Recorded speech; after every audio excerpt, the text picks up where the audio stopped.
Good morning बच्चों।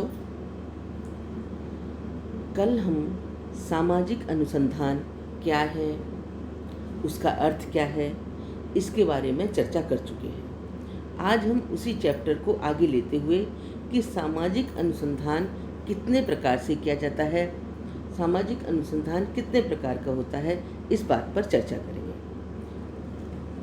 तो हमने देखा यहाँ पे कि सामाजिक जो अनुसंधान है वो निम्नलिखित प्रकार का होता है। जैसे सबसे पहले है इसमें अन्वेषणात्मक शोध। जैसा कि इसके नाम से विदित है, अन्वेषणात्मक मतलब किसी चीज़ के बारे में खोज करना, अन्वेषण करना। जब अध्ययनकर्ता या शोधकर्ता किसी विशेष घटना के अध्ययन करना चाहता है तो वो देखता है कि सबसे पीछे हमें उन कारणों का पता लगाना है, उन कारणों को ढूंढना है जो इस घटना के पीछे छिपे हुए हैं। जब हम देखते हैं कि डॉक्टर किसी मरीज का इलाज करता है तो बीमारी के बाद वो सबसे पहले ये देखता है कि इस बीमारी किस कारण से हुई है। इसलिए हम देखते हैं ना कि जब हम कभी जाते हैं डॉक्टर के पास तो वो सबसे पहले हमारे ब्लड टेस्ट करवाता है, यूरिन टेस्ट करवाता है। इसका मतलब है कि वो ये देखना चाहता है, वो ये खोजना चाहता है कि जो हमें बीमारी हुई है उसके क्या कारण है, तब हम उसका इलाज वो शुरू करता है। तो इसी तरह से जब हम किसी सामाजिक घटना का अध्ययन करना चाहते हैं तो हम देखते हैं कि उसके पीछे कारणों को ढूंढते हैं। उसके जो सामाजिक घटना घटित हुई है या जो सामाजिक समस्या है जिसका हमें इलाज करना है, जिसका हमें समाधान ढूंढना है, तो हम सबसे पहले उसके कारणों का पता लगाते हैं। और अन्वेषणात्मक शोध का जो है वो प्रमुख उद्देश्य यही है कि वो उसका पता लगाता है और उसके बारे में पर्याप्त ज्ञान उसे हो जाता है जिसका वो सहारा लेता है। और अन्वेषणात्मक या इसी शोध को हम अन्वेषणात्मक या निरूपणात्मक शोध भी कहते हैं। इस प्रकार के शोध का उद्देश्य किसी समस्या से संबंधित कि प्राथमिक जानकारी प्राप्त करना होता है और उसी के आधार पर हम प्राकल्पना का निर्माण करते हैं और उसकी एक रूपरेखा तैयार कर लेते हैं। इस प्राकल्पना के निर्माण में या उससे संबंधित जो हमें अनुभव प्राप्त करना है उसके लिए ये सबसे ज़्यादा अनिवार्य है। अब इसकी सफलता कि जो हम अन्वेषणात्मक शोध करने जा रहे हैं, इसकी सफलता के लिए कुछ 3 बिंदु आवश्यक हैं कि सबसे पहले जो अध्ययन करता है या जो शोध करता है उसे उससे संबंधित साहित्य का अध्ययन करना चाहिए। कि एकदम हम उठ के चल देंगे कि हमें कोई जानकारी नहीं है और हमने उसी समस्या के समाधान के लिए अन्वेषण करना शुरू कर दिया, तो जब हमें खुद उसके बारे में पूरी जानकारी नहीं है तो जो हमारे सूचनादाता होंगे उनको हम किस तरह से संतुष्ट करेंगे। तो इसके लिए सबसे पहले अध्ययनकर्ता को उससे संबंधित जो भी साहित्य प्रकाशित हुआ है, अप्रकाशित हुआ है या जहाँ से भी उसको प्राप्त हो रहा है या जहाँ भी उसको मिल सकता है, उसके लिए सर्वप्रथम वो क्या करे, उसका अध्ययन कर ले। और उसके अध्ययन में जब उसको उसके बारे में पूरी जानकारी होगी तो इससे उसका श्रम भी कम लगेगा, समय भी कम लगेगा और व्यय में भी बचत होगी। उसके बारे में उसे बार बार सूचनादाताओं के पास नहीं जाना पड़ेगा जब उसे उस समस्या से संबंधित पूरी जानकारी खुद होगी। दूसरा बिंदु है कि अनुभव सर्वेक्षण, मतलब यहाँ उस विषय से संबंधित जो व्यक्ति अनुभव रखता है या जो व्यक्ति पहले से शोध कर चुका है ना, तो ऐसे लोगों को पता लगाते हैं, उनसे मिलते हैं और ज़्यादातर हम उन्हीं का चुनाव करते हैं, है ना। जो हमें हेल्पिंग हैंड चाहिए होते हैं, जो हमें व्यक्ति साथ में अपने काम करने के लिए चाहिए होते हैं, तो हम ऐसे लोगों का चुनाव करते हैं जिन्हें क्या हो, सर्वेक्षण का पहले से थोड़ा सा अनुभव हो और उनके साथ हम संपर्क स्थापित करते हैं और उनके अनुभवों का अपने साथ बांटते हैं, उनका हम लाभ लेना चाहते हैं।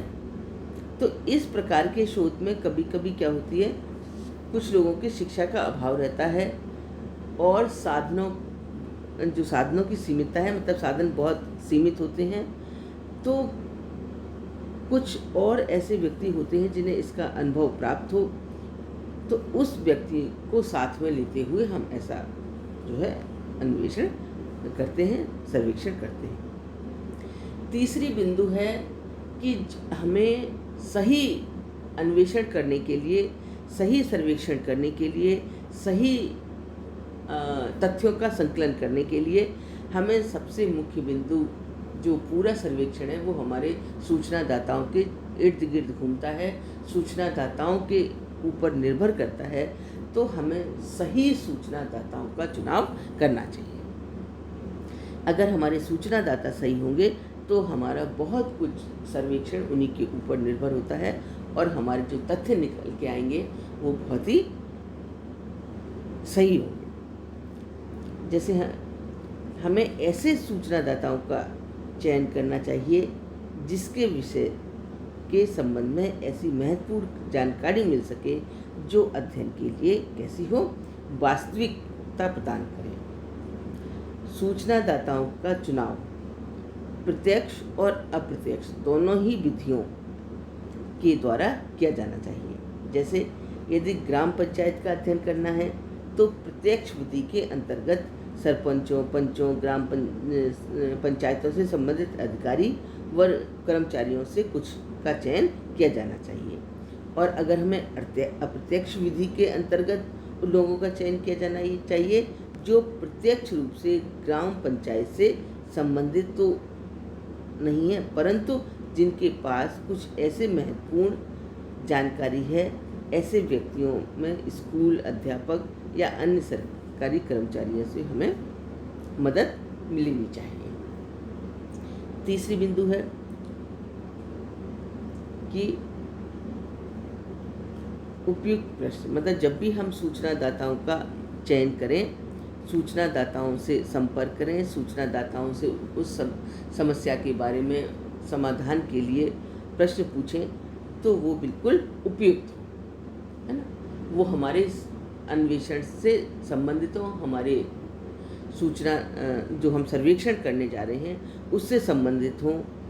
ऐसे वैसे प्रश्न एकत्रित पूछें और उससे वो जानकारी हम प्राप्त करें जो हमारे अन्वेषण के लिए आवश्यक नहीं है, उपयुक्त नहीं है, तो हमारा समय भी बर्बाद होगा और सूचनादाताओं का समय भी बर्बाद होगा और हमारा जो अन्वेषण है, जो हमारा सर्वेक्षण है, वो आगे नहीं चल पाएगा। तो हमें विशेष तौर से हमारी जो पूरा सर्वेक्षण है 3 बातों पे ध्यान करता है कि सबसे पहले हमें खुद उस विषय से संबंधित पूर्ण जानकारी होनी चाहिए, उस विषय से संबंधित अन्वेषणकर्ता को पूरी जानकारी होनी चाहिए। इसके लिए उससे संबंधित साहित्य का वो अध्ययन करे। दूसरा, ऐसे व्यक्तियों का चयन करे अपने साथ के लिए जिसे पहले से सर्वेक्षण का कुछ अनुभव प्राप्त हो। और तीसरी बात जो सबसे उपयुक्त है कि हमें सही सूचनादाताओं का चुनाव करें। दूसरा है वर्णनात्मक शोध। वर्णनात्मक शोध का मतलब है कि ऐसा शोध जिसका उद्देश्य किसी समस्या के संबंध में यथार्थ या वास्तविक तथ्यों को एकत्रित कर लेने के बाद उसके आधार पर एक विवरण प्रस्तुत करें, एक विवरण प्रस्तुत तैयार करें। जैसे सामाजिक जीवन से संबंधित कई पक्ष हम देखते हैं कि ऐसे होते हैं जिनके संबंध में भूतकाल में कोई गहन अध्ययन नहीं किया गया है, और ऐसी दशा में यह आवश्यक है कि सामाजिक जीवन से संबंधित विभिन्न पक्ष से संबंधित जानकारी प्राप्त की जाए और वास्तविक सूचनाएं एकत्रित की जाएं और उन्हें जनता के सम्मुख प्रस्तुत किया जाए। इस बात पे भी हम ध्यान देते हैं कि विषय से संबंधित जो एकत्रित किए गए तथ्य हैं वो कैसे होने चाहिए, वास्तविक होने चाहिए, विश्वसनीय हों। अन्यथा जो भी वर्णनात्मक शोध किया गया है उसके लिए वो आवश्यक नहीं होगा, या वो उसका जो संबंध है जब हम काम में लेते हुए इसके लिए हमें अवलोकन जैसी विधि, साक्षात्कार, अनुसूची, प्रश्नावली आदि किसी इनमें से एक प्रविधि का प्रयोग हम कर सकते हैं और इसके सहायता से हम सूचनाएं प्राप्त कर सकते हैं। और ऐसा जब हम करेंगे तो ये शोध के लिए यथार्थ रूप से चित्रित करने पर हम विशेष प्रभाव डालेंगे, क्योंकि वर्णनात्मक शोध का उद्देश्य यही है कि जो कुछ हमने प्राप्त किया है उसका पूरा विवरण तैयार करके उसे जनता के सामने प्रस्तुत करना चाहिए।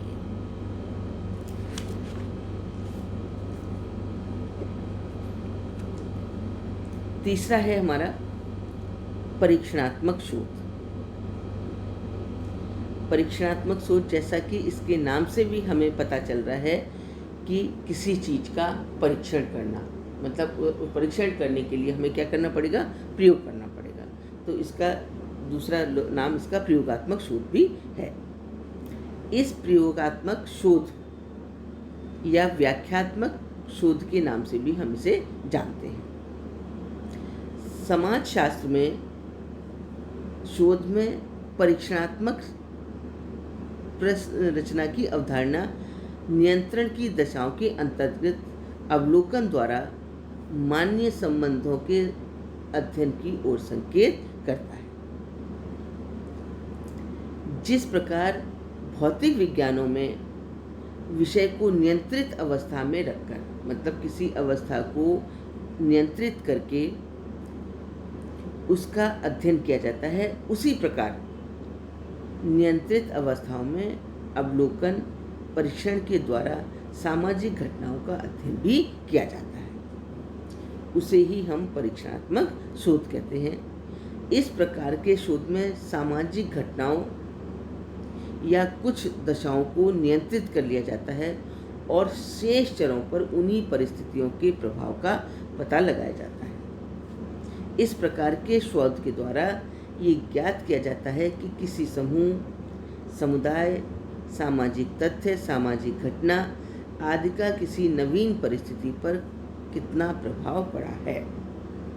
मतलब जो आज की सामाजिक दशा है उसका पहले स्थिति कैसी थी और आज उसकी स्थिति में किस प्रकार का प्रभाव पड़ा है। जैसे हम देखते हैं कि आज हमारे समाज में नवीनीकरण हुआ है, मशीनीकरण हुआ है, नगरीकरण हुआ है, उनको आज हमारी सामाजिक दशाओं पर क्या प्रभाव पड़ा है, पहले की सामाजिक स्थिति कैसी थी और इन सब चीज़ों का नगरीकरण होने से, मशीनीकरण होने से, शिक्षा का स्तर ऊंचा होने से हमारे समाज पर क्या प्रभाव पड़ा है। ये देखने के लिए हमें क्या करना पड़ेगा, परीक्षणात्मक शोध करना पड़ेगा। दो समय की स्थिति का परीक्षण करना पड़ेगा कि पहले वो स्थिति कैसी थी और आज की स्थिति में किस तरह का बदलाव आया है।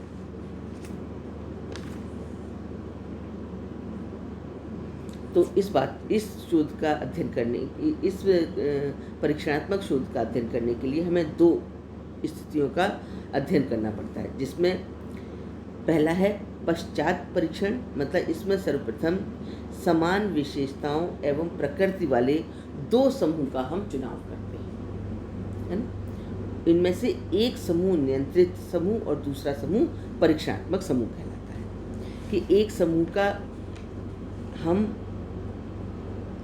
उसको नियंत्रित करके आज की दशाओं का अध्ययन करके पता करते हैं और दूसरा समूह जो है पूर्व पश्चात परीक्षण है, उसका हम देखते हैं, उसका अध्ययन नहीं किया गया है।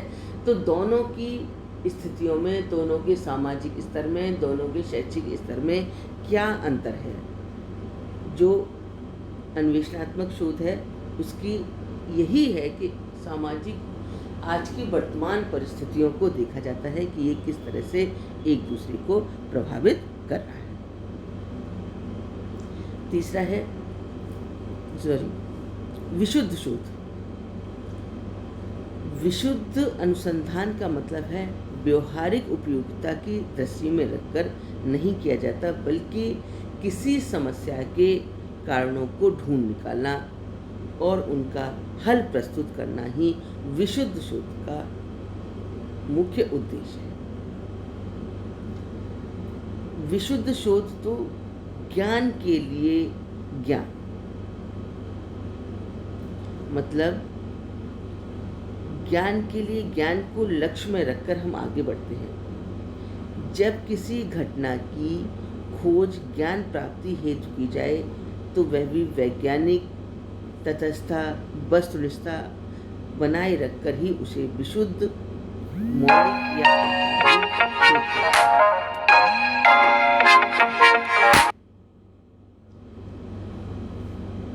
जैसे किसी घटना की खोज ज्ञान प्राप्ति हेतु की जाए और वह भी कैसी हो, वैज्ञानिक हो, तो जो हमें तथ्य प्राप्त होंगे वो कैसे होंगे, बिल्कुल शुद्ध होंगे।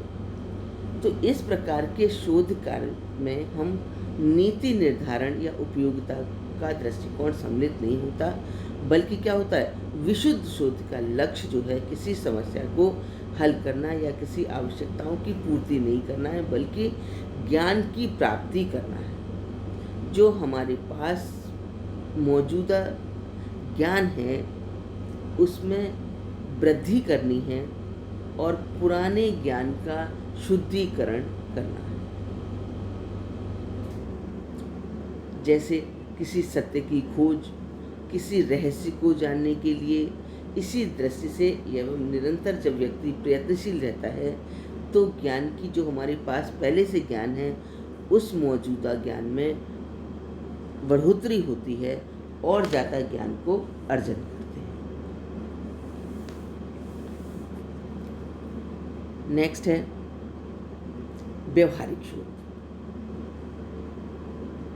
व्यवहारिक शोध का मतलब होता है कि व्यवहारिक शोध जो है उपयोगितावादी दृष्टिकोण को लेकर उद्योग या प्रशासन के लिए तथ्यों को एकत्रित किया जाता है एवं जो नीति निर्माता हैं जो जिसकी आवश्यकता होती है उसे भी व्यवहारिक शोध के नाम से ही हम जानते हैं। जब किसी ऐसे ज्ञान की खोज के लिए वैज्ञानिक पद्धति का प्रयोग किया जाता है जिसकी व्यवहारिक समस्याओं को हल करने में उपयोगिता होती है तो इसे व्यवहारिक शोध कहते हैं। ज्ञान के व्यवहारिक पक्ष पर जोर देते हैं। जैसे ज्ञान की खोज का लोगों की आवश्यकताओं एवं कल्याण के साथ एक निश्चित संबंध होता है। वैज्ञानिक पक्ष ये मानकर चलता है कि समस्त ज्ञान का जो मूल मंत्र है वो बहुत उपयोगी है, चाहे कि उसका उपयोग निष्कर्ष निकालने में हो या किसी क्रिया या व्यवहार में। तो इसके लिए एक सिद्धांत के निर्माण में एक कला को व्यवहार में लाने के लिए किया जाता है और यह व्यवहार अक्सर आगे चलकर एक दूसरे से मिल जाते हैं। अतः केवल सामाजिक समस्याओं को यथार्थ रूप में समझने के लिए नहीं होता, बल्कि सामाजिक नियोजन, सामाजिक कल्याण, समाज स्वास्थ्य, समाज सुधार, धर्म, शिक्षा, सामाजिक आदि सभी के लिए हम क्या करते हैं, यही हमारे व्यवहार में प्रदर्शित होता है। इसलिए सारा जो इस शोध का मूल मंत्र है वो इसी तरह के शोध के लिए किया जाता है जिसमें हमारे व्यवहार में जो स्थिति का झलकती है।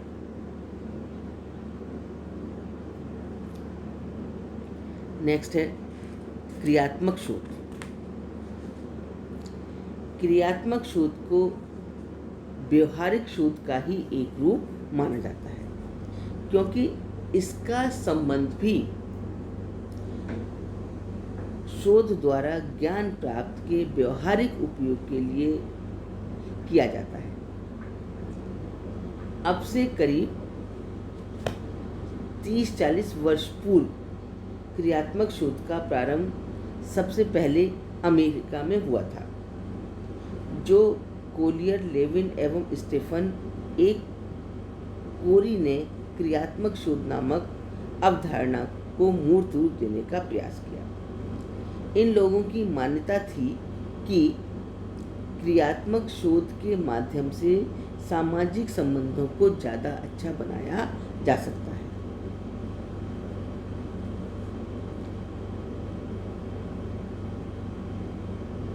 जैसे क्रियात्मक शोध उस कार्यक्रम का एक भाग है जिसका लक्ष्य मौजूदा दशाओं को परिवर्तित करना होता है, चाहे वे गंदी बस्तियों की दशाएं हों या प्रजाति हो, तनाव हो या किसी संगठन की प्रभावशीलता।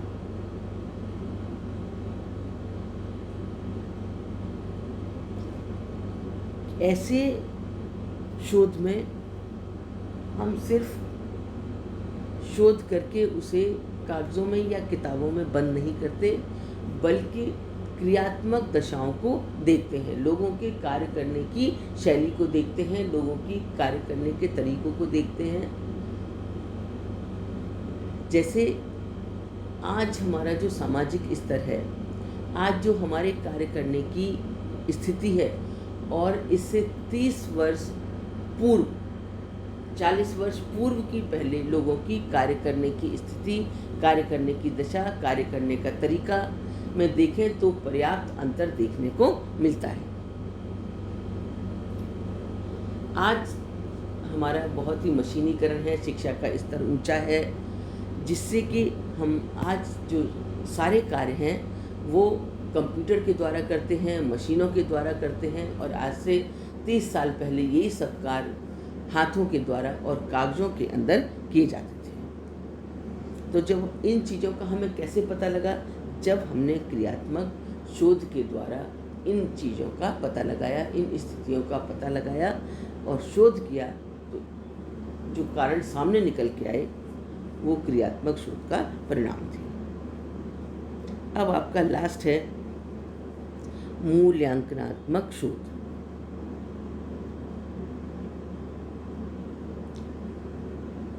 मतलब जब हम किसी चीज़ का अध्ययन करते हैं तो सबसे बाद में उसका एक निचोड़ निकालते हैं, उसका मूल्यांकन करते हैं कि आज जो अधिकांश देश नियोजन परिवर्तन की दिशा में आगे बढ़ रहे हैं, वे सब कल्याणकारी राज्य के रूप में अपनी भूमिका निभा रहे हैं।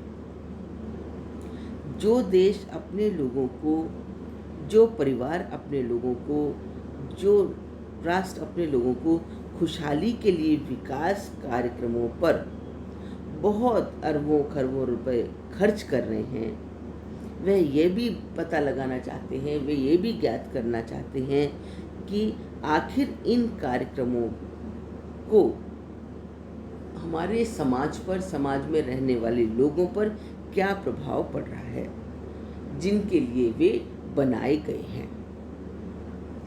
जैसे आज गरीबी उन्मूलन, स्वास्थ्य, आवास, परिवार नियोजन, अपराध, बाल अपराध,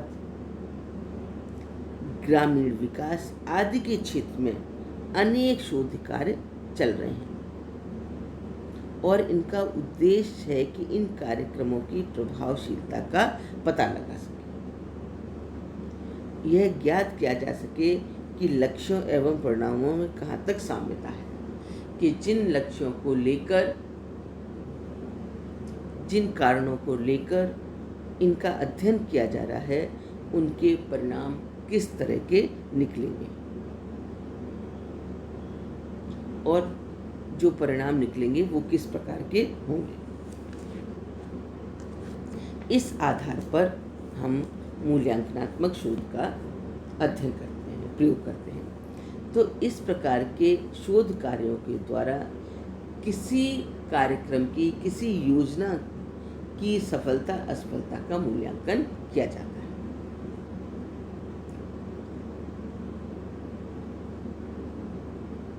जैसे आपको एक डॉक्टर एस.सी. दुबे थे, उन्होंने शमीर पेट नामक गांव में अपने अध्ययन के आधार पर बताया कि यहाँ सामुदायिक विकास कार्यक्रम इच्छित मात्रा में जन सहयोग प्राप्त नहीं कर सका। कार्यक्रम में मानवीय कारकों की अपेक्षा की गई और इसी के फलस्वरूप ग्रामीण लोगों ने उनके विकास हेतु प्रारंभ की गई उत्तम से उत्तम योजनाओं को भी अस्वीकार कर दिया। तो ये कैसे पता लगा? जब हमने उस कार्यक्रम को पहले चलाया और उसके बाद में उसका मूल्यांकन किया, तो पता चला ये किसी भी तरह का प्रभावशाली, ये जो भी योजनाएं थी वो उस गांव में किसी भी तरह की प्रभावित नहीं थी, उपयोग में नहीं लाई की गई थी, उनका कोई भी उपयोग नहीं हुआ था। वहाँ के लोगों ने उन सारी योजनाओं को अस्वीकार कर दिया था, किसी ने भी स्वीकार नहीं किया था। इसलिए वहाँ पर ये योजनाएं, ये कार्यक्रम कैसा रहा? असफल रहा। तो ये हमें कब पता चला? जब मूल्यांकनात्मक शोध के द्वारा वहाँ पर के लोगों का अध्ययन किया गया, वहाँ के लोगों के बारे में जानकारी प्राप्त की गई। धन्यवाद।